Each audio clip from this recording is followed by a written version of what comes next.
Agas patini masapen ahi kakilhanahin zingka alamachun matiyang kakimang sabin to ahi nilha alama Mollum local church kimang sadingin kakalsong tabin ahi ta ketrin intu adonin amahin hoy na Bible asim kit he zingka ayo masima mga John kachapa ata pen ka ahi amahin Bible asim din zen yung kikin datan utak kita ba nung sai bol itu jadi amahi amin lain uting kang suta sahin nilha jong le la sa ti chile papa hin gari tol ti in ay mama hin le pathin thua hodum na le ba choila asa ki hi jahi molru ma ka ki mansa na ho chu lim hole review quick hi ki phapna hi da ki hala thei le se ji po in alon thei po in se chu lim ho han lang video clip cham cha cha hayang le cham cha in the com hi to ai ka zo sing lai to hi ka hu ina ko na ka hun ke pat lai hi hi tui bu bazar kapla ki gota bin zingka achu gari le ni umbe law hin amat se ato amangin gari zong hi pathini ahi wangin ken la dong chu ba ba zong mi umil te ni atam thovin gari zong atam thovin azi chu holabi ta sami sen se e banga hi ni sen chom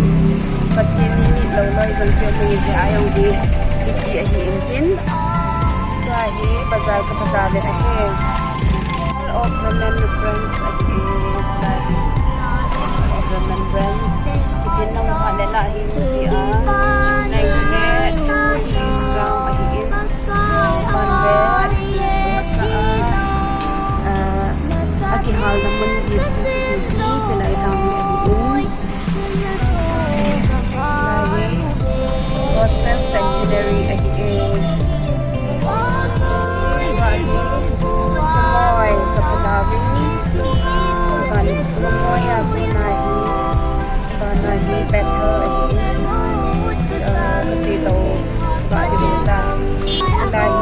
si tàu di kita lahi kita tàu di Mollum sini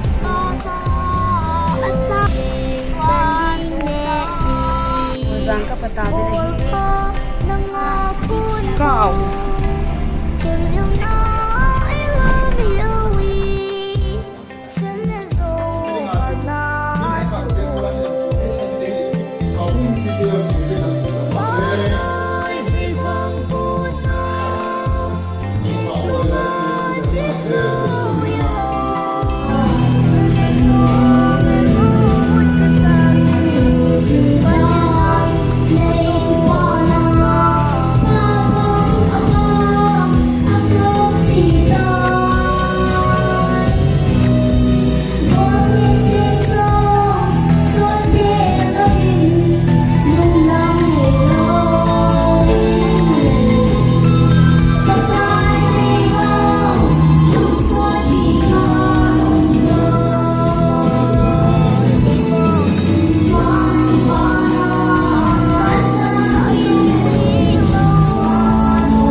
kanite na kahung mai chamo kan sim pa o kahung pa je was tu ne dia ka kahung bai deu in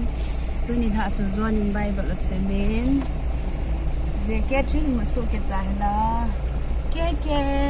ai mu te mu so te mu ne nai la zenin zang la ngai ta sa ai na small cham kaphatavil to a he chila hi small cham a hi en small cham ania so anin bikin na kalan ka inran bed. Praise the Lord. Praise the Lord. We reach home 7 song. His divine protection. Thank you, God, for guiding us throughout our journey. Baby, come on, let's go down.